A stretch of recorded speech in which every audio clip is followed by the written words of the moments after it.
Hey guys, it's Chris again.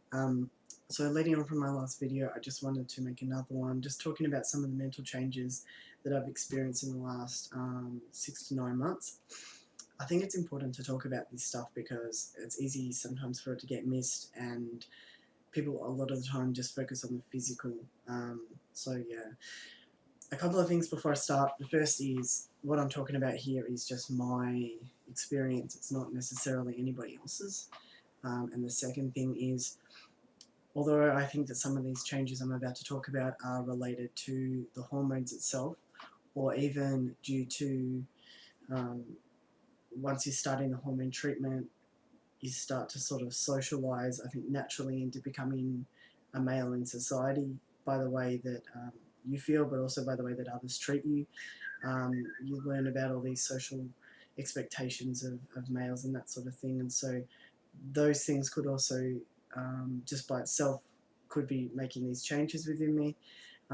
Or alternatively, it could be things completely non-related, like life events that have happened to me in the last 6 to 9 months, that have shaped sort of the way that I think and feel and my behaviour. Or it could even just be, that I'm grown up and as we go through different developmental periods in life, we change naturally anyway.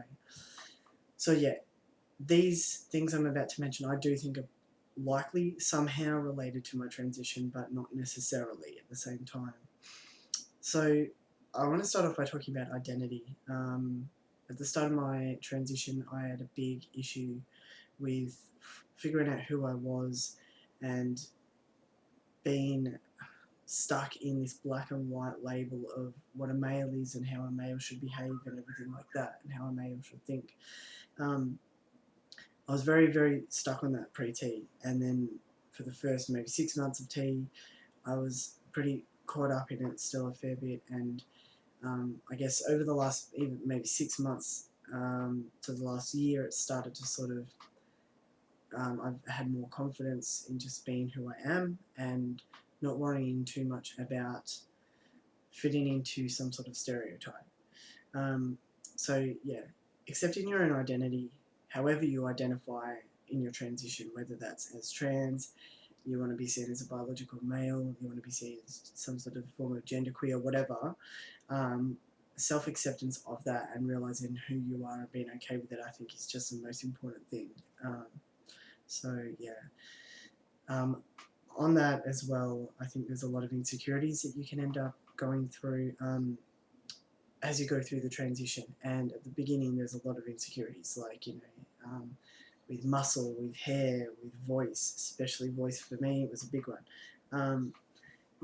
All that sort of stuff can really play a big part. But as you go through the transition, at least where I feel I'm at, the insecurities become less and less, and you don't worry so much about that stuff. I guess because you're physically changing, but also something in your mental headspace also starts to become a bit more just chilled out and comfortable and more confident with who you are. And those things I think are really, really important. However, I still have my insecurities. I think a lot of people do. The two that would stick out for me is the height, I think, and also not having a cock is another. I plan to get bottom surgery, but that's a long-term plan. I'm not made of money. So in the meantime, that is what I focus as a long-term plan, and I guess in terms of in short, I can't really do too much about that. But they're definitely still insecurities that affect me quite a fair bit. But yeah, the insecurities have lessened anyway over time. At the start of the transition, I found that I focused a lot on how others, biological females, viewed me, and I cared so much about sort of what they thought of me. And then in the last year of being on T, I've realised that that hasn't even really meant anything to me at all, and that focus instead has been pushed towards how biological males view me. And I find that pretty interesting. I only realised that sort of recently, that is a shift that has happened, and that's why I think it's good to also reflect on your mental changes that have happened over the course of your transition. But yeah, for me, I find that, yeah, strange. Like I didn't even realize that that was sort of happening, but I realized probably more recently that that was the case when I found that I'm not really able, excuse me, to connect with females anymore in the same way. I don't understand them and I don't relate to them and I'm not interested in the same sort of relationship. I don't know, it's hard to explain. Just the energy or something, it's just different now. Like I feel like a different I feel like a different type of creature when I'm around women a lot of the time. And just, I mean, some things, you know, you're never going to forget. Some things is always going to be the same in terms of your experiences as being female, but a lot of those things, like some of your memories stay the same, I think, but the way that you think and the way that you feel emotions, and therefore, because of those two things, the way that you end up behaving, I think is pretty different in a lot of ways. Um, and I think that that is probably a combination of the socialization and the hormones maybe as well. But yeah, I just find that sort of, yeah, really quite interesting. And I think the more that you have this need to be around male, for me, males, I have this need to be around more males. I don't really like hanging around females, like in groups and stuff. I don't mind being around one or two girls or something, especially if there's some guys there. It's a good balance. But just being in a group of girls, like, yeah, I feel very different in that sort of setting. Um, and a lot more attracted and drawn to wanting to be sort of around males. And I'm sure in part that that's because I'm learning from them, you know, part of this socialization thing, but also because I can connect with them in a way. Whereas with females, I think sometimes there is this sort of, I don't know, sexual tension or just something about you, you know, being opposites and that sort of thing. And obviously, well, for me, obviously, there is sort of nothing like that when it comes to my male friends.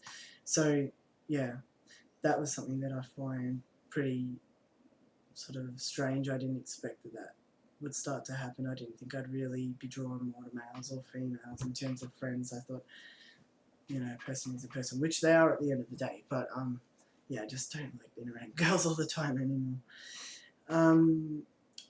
What else? So I've just got a list here. I just want to make sure that I get all this down.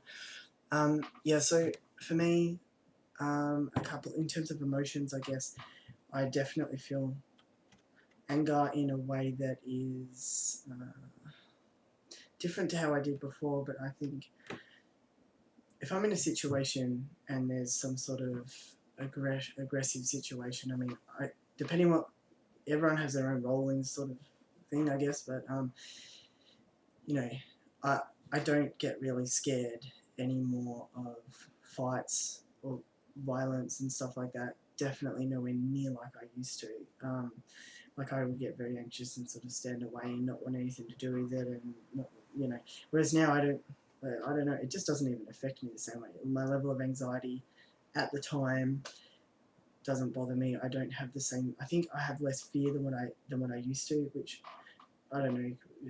Probably could be good and bad, I guess, because you can get yourself in situations if you don't have enough fear to avoid situations as well. If that makes sense. But I feel definitely more like agitated and irritable and that sort of thing, and like have to really try and pull myself in line to not get really shitty. And that's with like most people. And I think on top of it, because I'm pretty sensitive, that can sort of make it worse because I can be sensitive and then my reaction to the sensitivity is often anger. So it's not a really great combination. Whereas pre-T, it was like I'd get hurt and cry in response to being sensitive. I don't really do that these days. I just sort of get angry. But, you know, I don't end up sort of like lashing out and fighting and that, but it can sort of get a bit bad though. Going to the gym, I think, can help that. But for me as well, having space, like just having some time out from no one. I do social work, so I deal with people every day at work, and It can be a bit much to then deal with that, which is a pretty high-driven sort of work that I do, and then get home and have to deal with other people, whatever. It just gets a bit much. Like, I find that's something also that has changed. I need a lot more space than what I used to. I like being around people, but not like before. I felt like I need to be around people all the time. Now, any chance that I can have by myself, I will take and I will enjoy and I'll be very happy. And it's like therapeutic for me now. And I don't know, I think that that probably has something to do with the hormones, not so much socialization, because I can't really see how that would have something to do with that. But I just, yeah, need a lot more sort of downtime to myself, and yeah, I'm a lot more content in my own space and that sort of thing now. Yeah, so something else I wanted to talk about, and this is a big one, is this male privilege that's often spoken about on YouTube. And my interpretation of one angle of that, I guess, I've watched a lot of different videos on male privilege, and especially male cis white privilege, all that sort of stuff. And although I do agree with all that stuff, and I think that it is really important for people to be aware, you know, that being Caucasian is a privilege, and I mean, those issues don't really happen so much, I don't think, in Australia as maybe in America. With the, you know, there's not, there's a lot more, I think, Caucasian people probably here, or like the dividance of the dark and the white people is not maybe as much so as like in America. But either way, you know, there is still racism everywhere you go, just with different cultures and that sort of thing. But you definitely, obviously, get more privilege being Caucasian, I think, probably than anything else, anywhere you go. And although I think that those are privileges that people need to be aware of, we need to be aware of them, and live our lives like according to that understanding. Something that people miss out all the time, and I really just felt the need to bring this up, is yes, there is male privilege, well, male white privilege, but there is also, for me, since transitioning, I've learned anyway, there is a lot of male pressure as well. You know, like, I guess in terms of, if we're talking about in gender, like in terms of, instead of sort of race, male privilege compared to, you know, females that get treated in society, like, you know, discriminated against and that sort of stuff for their gender. For myself, there's definitely privileges that I have obviously experienced being treated as a white male. However, there's also a lot of pressures that go along with being a male in society. There's pressures with females in society, and there's pressures with males in society. And a lot of the pressures, I think, for females are spoken about, and I don't think they're spoken about for males, and I think they really actually need to be, because there is very high suicide rates in men. It's higher in men than women, and the second biggest age group for that is like around the age of 25 for males. So although there's a lot of privileges for males, there's also a lot of pressures, and because there's not so much spoken about, I don't think that there's enough of the underlying stuff that's talked about to see what those sort of pressures are. I know for myself, since being treated as a male, all of a sudden there's all these sort of expectations and pressures on me. Like, you have to be the one to keep everything together when shit's falling apart, you know, like in your families and in, you know, friendship groups, and be that one to sort of, I don't know, be that rational, logical person who has to put their logic and emotions, their logic and be rational ahead of their own emotions. And I mean, males have emotions, you know, the same as females, but I think that they're not able to sort of, you know, experience that in the same way and show that in the same way. And I think that their emotions are often suppressed, and that is a big pressure of males in society, to suppress their emotions and not talk about stuff, and to try and just get by without sort of talking about it. I mean, things are changing, you know, like there is a lot of positive encouragement, but still at the end of the day there is this pretty strong pressure, especially from other males as well, to tough and macho and not look like you even have emotions, let alone, you know, show them. So I think that, I don't know, like that's a big topic, but I just wanted to point that out, that yes, there is a lot of privilege in being a male that I have experienced, but I've also experienced a lot of pressure, and trying to fight those pressures with other people and educate people, and to be allowed to just be myself without having these pressures put on me at the same time is also a bit of a struggle. So yeah, I just wanted to throw that one out there anyway. Yeah, in terms of other changes, I think that I have become a little more upfront, a little like more straight to the point, more directive. I would say probably even a little less sensitive to situations. Like I would get anxiety about certain situations or certain reactions of people or something like that, whereas I don't really worry too much about that now. I probably still do more than maybe a lot of biological males, but it doesn't feel problematic for me and it doesn't feel like it's an issue. Yeah, I think that in a way I do have a little, maybe less empathy, which is sort of bad, especially because I'm a social worker, but I don't know, I do sort of see things a little bit more in a logical way rather than emotional way, and try and problem solve and deal with things in that sort of way as well, rather than throwing all my emotions into everything. That could be because of the hormones, partly because of the socializing as well. Could just be things that I've learnt as well, like I said at the start, in the last 6 to 9 months. But I definitely do feel less empathetic in certain ways with certain situations. Yeah, in a different sort of way, I think. More in that, you know, trying to resolve a situation rather than feel sorry for someone. And, you know, if someone comes to talk to me about a problem, like, I'll try and help them to fix it, you know, and try and help them to focus on, you know, the positive and what they can learn from things and this and that, rather than sort of sitting there in this dwelling headspace, sort of just give, I don't know, something like that. It's not that I don't care anymore. I still care a lot, you know, and I still care a lot about my friends, family, and my clients, but it's just a different way of approaching relationships, I think, which for me actually feels healthier anyway. I used to carry a lot of guilt in terms of, and a lot of negative sort of views of myself in terms of emotions and, you know, yeah, just guilt in general. I don't really feel that so much anymore. If I do the wrong thing, I do feel bad, but not to the same degree that I felt like before. I sort of would really beat myself up.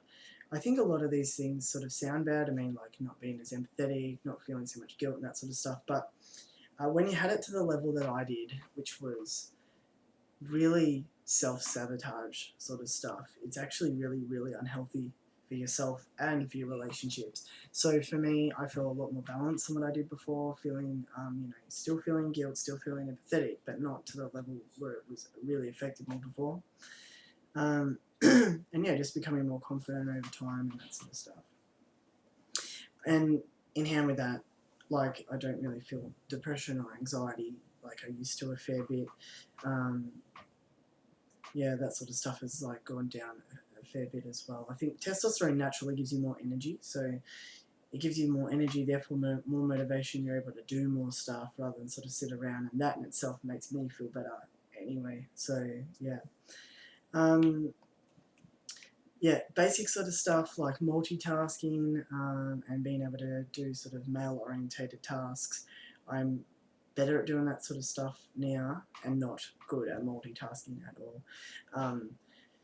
I think maybe the tasks related stuff is because I've probably tried to open myself up to being able to do more of those sort of tasks that are expected of me. But in terms of multitasking, if I'm at work and I've got and I'm on the phone to a client and I've got another colleague coming up and talking to me at the same time, which happens all the time at my work, I tune out. Like I either can't hear the person talking to me or I can't hear the client on the phone, and I just have to be like, nah, I can't. Just let me alone. I can't do this right now. I'll come and get you. Like, you know, I find it annoying because it's just, yeah, I just really can't do that. So I know multitasking for me has become more problematic, but I think that when I focus my attention on one thing, I can focus my whole attention on it for quite a while. But trying to do sort of multiple things at the same time, not really so good at that. And that definitely something that has changed. Porn is another thing that the way that I watch porn, what sort of porn I watch, and that sort of stuff has completely changed. And I really don't know why, but it has. You know, I can end up looking at like males during porn, and you know, look at it in a completely different way to how I used to before. I don't know. There's a lot into that, I guess, and a lot of people sort of say this, but I'm not like I don't have desire to have sex with a man or anything like that. I don't care. Other people do. It's completely cool, but I don't have the desire to.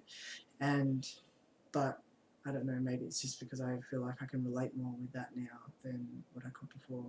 Also, I don't really like a lot of females in porn because they get treated like shit a lot of the time, and that's not really something I like looking at. Like, I don't know, you can just tell the chicks aren't really into it, and they just don't really like to be treated like that and forcefully. I think